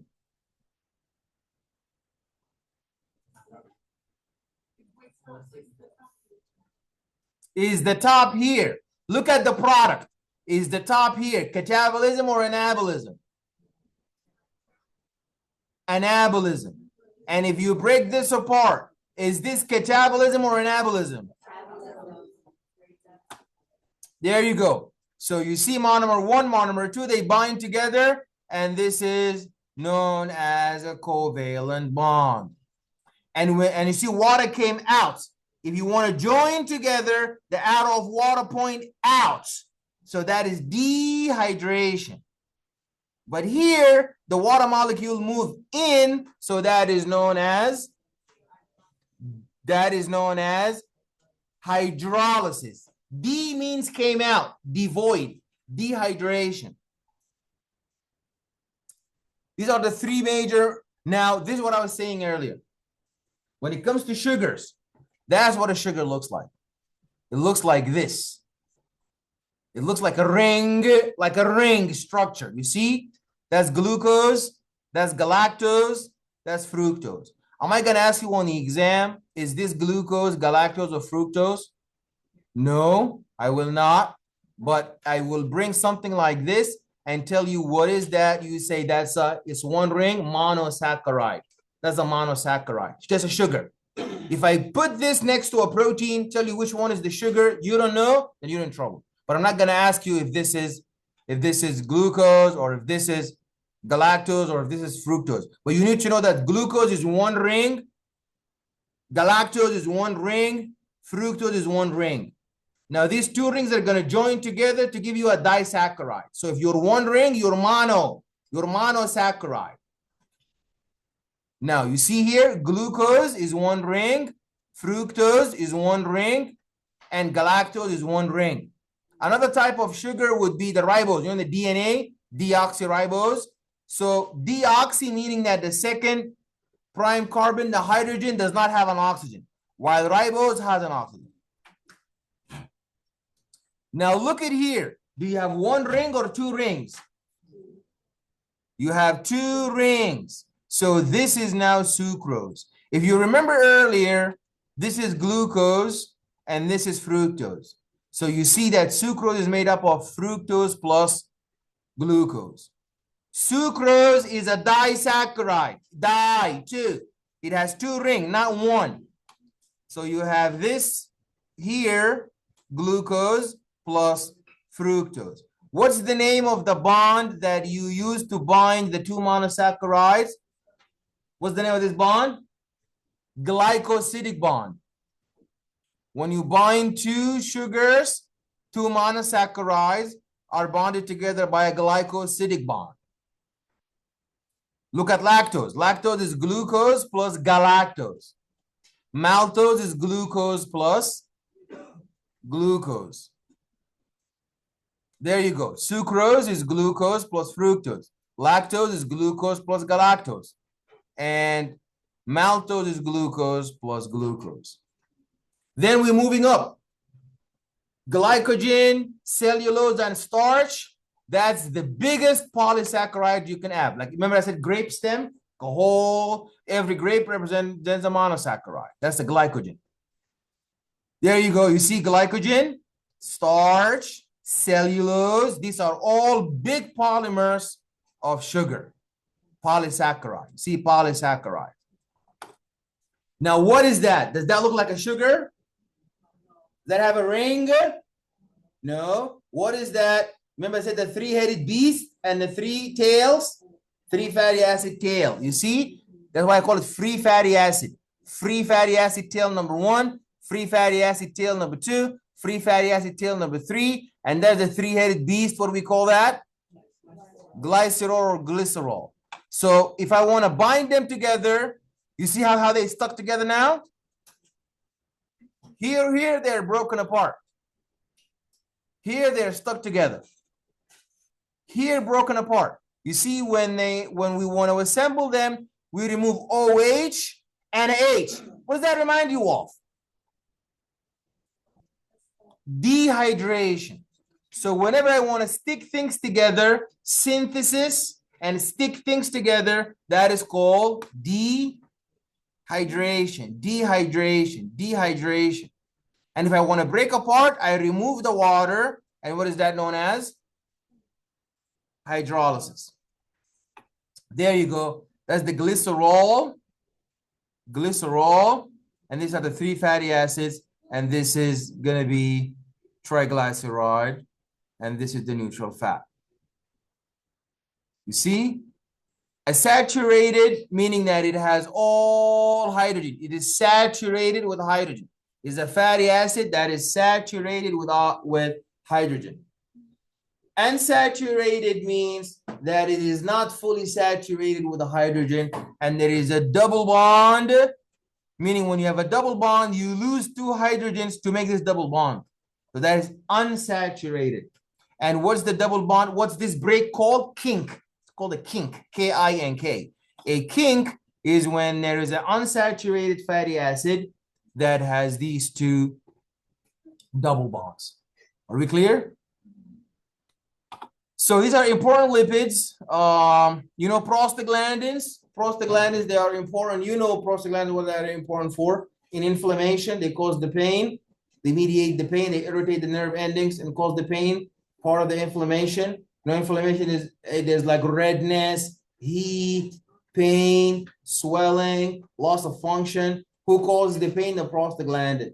So when you take the NSAIDs, they block the cyclooxygenases, and the cyclooxygenases, they prevent the synthesis of prostaglandins, and you no longer feel the pain. There's a video like that I'm going to post for you. Sometimes I'm going to put a video for you that you're going to watch at home. And when you watch the video at home, you're going to summarize it in your own words. You're not going to go to ChatGPT and put the name of the topic and you copy and paste that, and you're not going to change the name. You have the same paper and you put different names like the students in the other class because you're going to get dismissed from the school. We track that. You're going to get caught. So all you need to do is sit down, listen to the illustration, summarize it in your own unique words, submit it to turn it in, and you will see I give you full credit. And it's really not that challenging. Okay? All righty. So that's a prostaglandin. And you see it has ring. But does that look like a sugar ring? Does that look like a sugar ring? No. The sugar ring has an oxygen in it. There you go. You see? The sugar ring has an oxygen inside it. Does this ring have an oxygen inside it? No. That's a cholesterol. You see the 4 ring is a cholesterol. 4 rings is a that's a trans fatty acid. This is a cis fatty acid. And you see this is the phospholipid. You know, on your cell membrane, you have phospholipids. At the top, there's a phosphate with the negative group and a choline. And then you have the glycerol head. You see the glycerol has 3 heads, carbon, carbon, carbon. 2 heads have a tail, fatty acid tail, but the 3rd head has been chopped off and there is no tail. There's a phosphate group. That's why they call it the phospholipid. These are the lipids, the eicosanoids. We said that they mediate the pain signal for function and inflammation, also in blood clotting and hormone actions. You see that's cholesterol, and you see cholesterol always has 4 rings. There you go. So now you know what a lipid looks like. You know, remember we said you can have an elephant, a cow, a monkey, and a dog. You know which is which. You don't need to know if it's a Chihuahua or if it's a bulldog or what type of dog is it. Just know it's a dog. So this one here, that's a lipid. I'm not going to ask you if it's a linoleic acid. I'm not going to ask you if it's stearic acid. All you need to know is a lipid. Okay? So this looks like a lipid. Now, what does this look like? That's the amino acid. You see, the amino acid has a central carbon. See the central carbon? We call it the alpha carbon. And the central carbon has 4 directions: north, south, east, west. You see the central carbon? It has 4 sides: north, south, east, and west. If you look at these 4 different amino acids, They all have the same central carbon, right? Central carbon, central carbon, central carbon, central carbon. They all have the same amino group, amino, amino, amino, amino. They all have the south carboxylic group, carboxylic group, carboxylic group, carboxylic group. And they all have the hydrogen, hydrogen, hydrogen, hydrogen. What is the only thing that's different? The pink. See all the pink stuff. This is called the R substituent group. That's what makes the amino acid different. So what makes methionine different from cysteine, different from tyrosine, different from arginine is not the amino, is not the carboxylic, not the hydrogen, not the alpha carbon. It's this pink R substituent group. So now that looks like an amino acid. If I show you this on the exam and tell you, is this an amino acid? Is this a lipid? Is this a carbohydrate? Is this a sugar? Should you be confused? No, that's an amino acid. I'm not going to ask you, is this cysteine? Is this methionine? Is this tyrosine? Is this arginine? They did that to us back when I was in college. When I was studying biochemistry, we had to memorize all the amino acids. But you don't have to memorize them here. You just need to know that this one is absolutely not a sugar.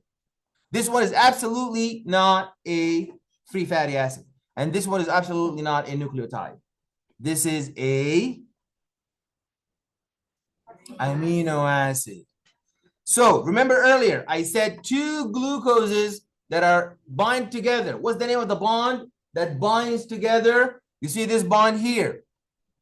This bond here, this one. You see this one that bind the two monosaccharide to give you a disaccharide? This bond that bind the two, what's the name of this bond? Excellent, glycosidic bond. And if you have two amino acids bonded together, you see again we remove water. Dehydrate, always when we want to bind things together, we remove water. What's the name of this bond? Glycosidic bond? No, because this is not sugar, that's amino acid. So what do we call that? Peptide bond. Very good, peptide bond. So when you look at a protein, so you have a long linear chain of amino acids, that's a primary structure. The secondary structure is alpha helix, and this is a beta pleated sheet. Tertiary is when there's a single polypeptide chain folded by interactions among the R groups. You see these R groups here, they're going to start to talk to each other. The R group of cysteine will start communicating with the R group of methionine, will start to communicate with the R group of tyrosine, will communicate with the R group of arginine. And you look at this as a quaternary. Quaternary meaning four, quaternary. So that's an example of a quaternary structure. There was a scientist by the name of Christian Anfinsen. You need to know that he got a Nobel Prize, and this Christian Anfinsen, he discovered something very special. And that was called the Christian Anfinsen experiment. Christian Anfinsen experiment. He got a Nobel Prize. So what did he discover? What he did was he took an amino acid in the primary sequence. So you know amino acids have a primary sequence. And then he let it fold into an alpha helix or a beta pleated sheet. That's a secondary sequence. Then he let it fold into a tertiary sequence.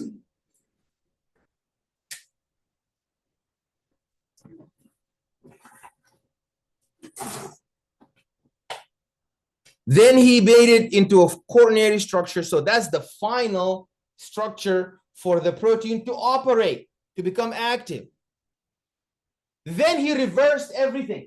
So he subjected acid to break apart the intermolecular forces. So now this quaternary structure fell back into what? It fell back into a tertiary structure. The tertiary structure fell back into secondary structure. And the secondary structure fell back into a primary structure. Then he left it alone. He removed all the acid. He removed all the heat. He did not bother it. When he came back, guess what he found? He realized that this primary sequence on its own, naturally, spontaneously, simultaneously, folded back up again. So he discovered that the most important structure is not the quaternary, is not the tertiary, is not the secondary, is the primary.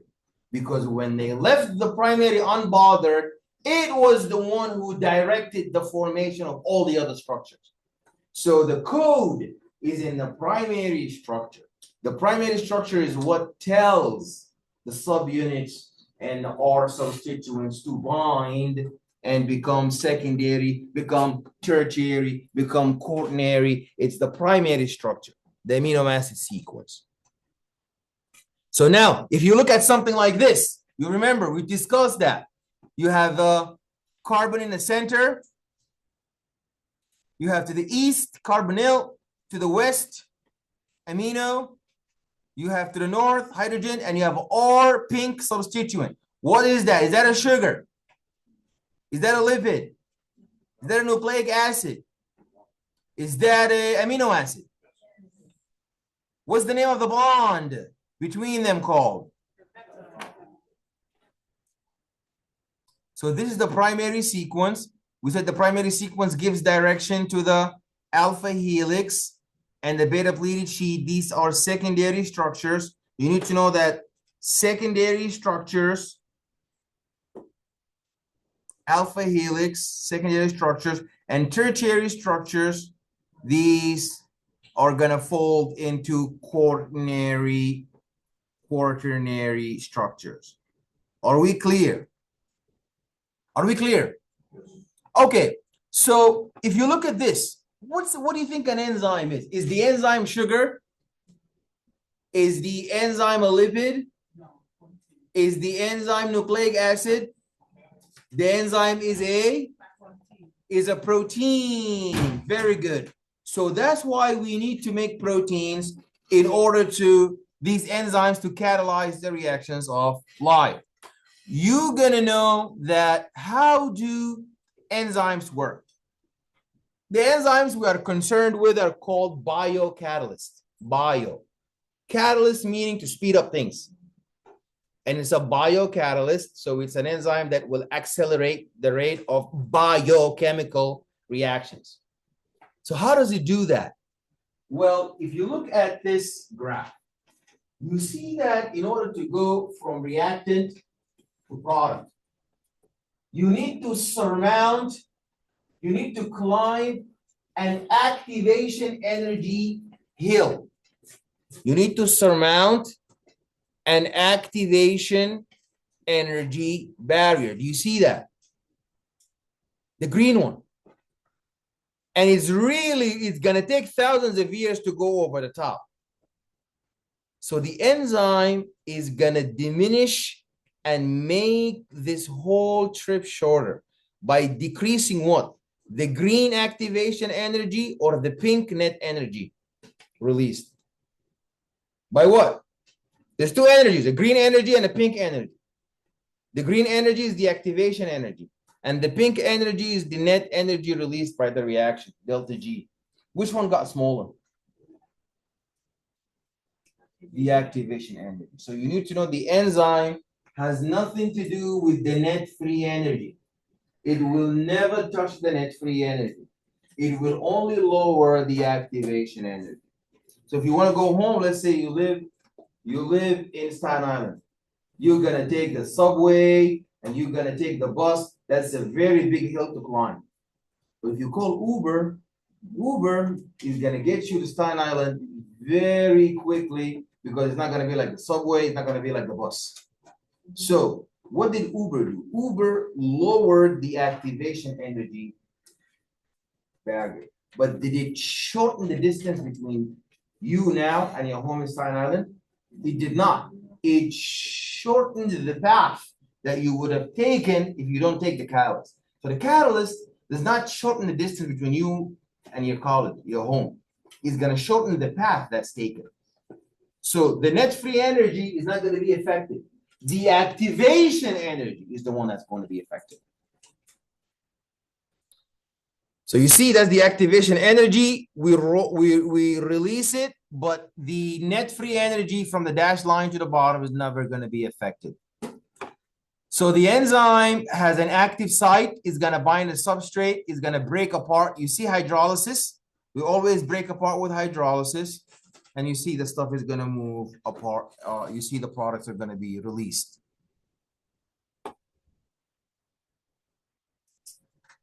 So you see that the substrates are going to bind to their active site.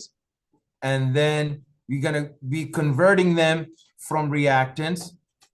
And there's this enzyme substrate complex and a transition complex. And then the products are going to be released in the end. You must also understand that enzymes cannot work on their own. They need ATP. The same way that Uber is going to need money. Uber is not going to drive you to your home for free. So enzymes are not going to be speeding up the chemical reaction and lowering the activation energy for free. They need ATP to do the job. Are we clear?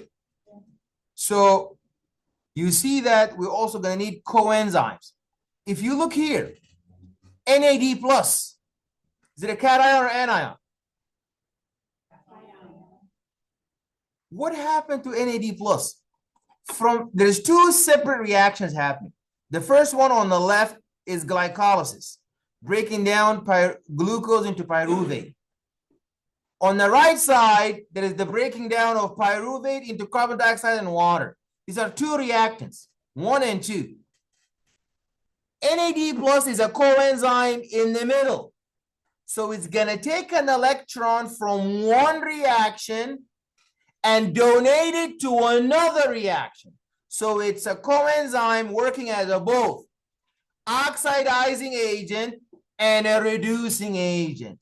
Oxidizing agent from one reaction and reducing agent from the other reaction. They mediate between both. So we need coenzymes. You see, this is the coenzyme. NAD plus, nicotinamide, adenine diphosphate. That's an example of a coenzyme. So a coenzyme has bi property. It works as a both reducing agent and oxidizing agent. Are we clear?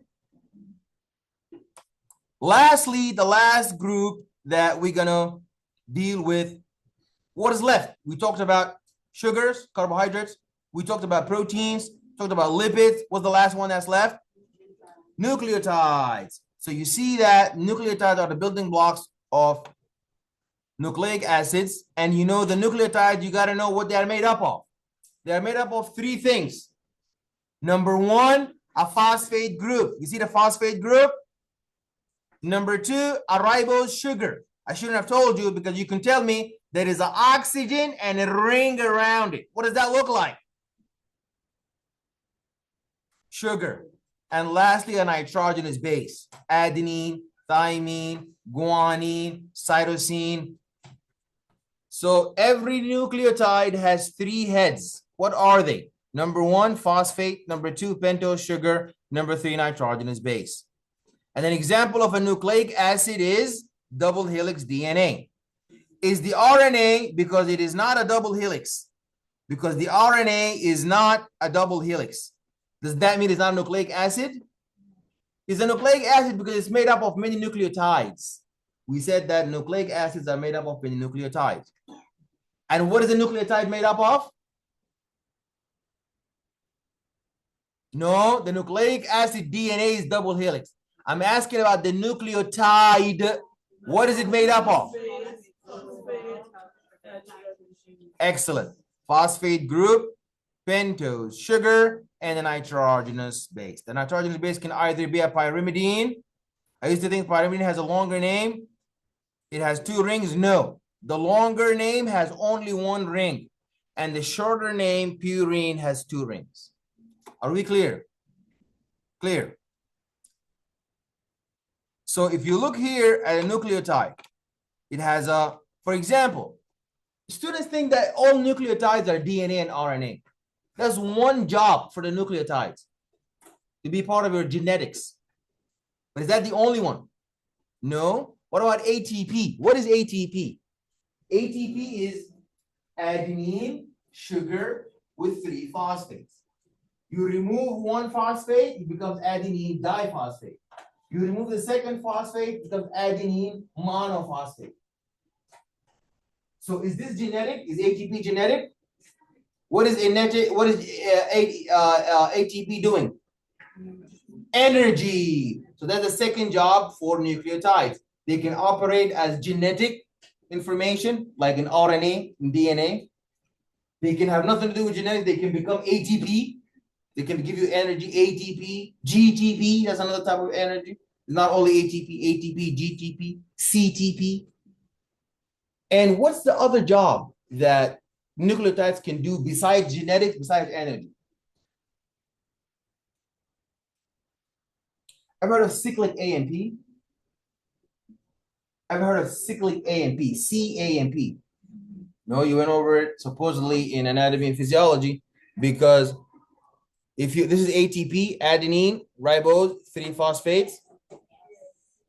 And you see that we produce ATP from the mitochondria. We're going to talk about that. This is cyclic AMP. Cyclic AMP is an intracellular second messenger. So for example, let's say you call Uber now, and Uber arrives. Can the Uber guy walk into school and tell you, come outside? No. They cannot. But they can tell the public safety, and that guy is going to come here. That's exactly what happens. Some hormones like testosterone, estrogen, progesterone, they go right through the cell membrane to the nucleus. Testosterone goes right through the nucleus. Estrogen goes right through the plasma membrane, swim through the cytoplasm to the nucleus. Just like if you have an Uber driver who is also a Helene Food student, you can show the ID, come and tell you, I arrived, okay, we can go home now. They can come in. So some hormones can go inside the cell, but some of them they can never enter. Like who? Epinephrine. You know epinephrine, adrenaline, fight or flight? That one bind on the outside. Cyclic AMP goes on its behalf and say, listen, epinephrine is on the outside. That means things are tense. We need to increase heart rate. We need to sweat. We need to increase breathing rate. This person needs to survive, run for their lives. So cyclic AMP is like the public safety guy who is gonna, on the behalf of someone who cannot get in. Like the middleman, that's called the second messenger. So testosterone is the first messenger all the way through. From outside, can go through the plasma membrane, swim in the cytoplasm, go all the way in the nucleus, transcription factor, transcribe DNA. Epinephrine cannot do that. Because testosterone is a lipid, is nonpolar, can swim through the membrane. But the epinephrine is a catecholamine, is polar. So it will bind on the receptor on the outside, and cyclic AMP is going to go and say, hey, epinephrine on the outside, that means we need to have target effects that are fight or flight. But who did the second messenger? Was it a sugar? Was it a lipid? Was it a protein? Or was it a nucleotide? So you need to know nucleotide has 3 jobs. Genetic information like DNA, RNA. The second job is they can be ATP, give energy, ATP, CTP, GTP, and lastly they can be what? Secondary messenger like cyclic AMP. Cyclic AMP. All righty, any questions? Any questions? All righty, so let's take the attendance.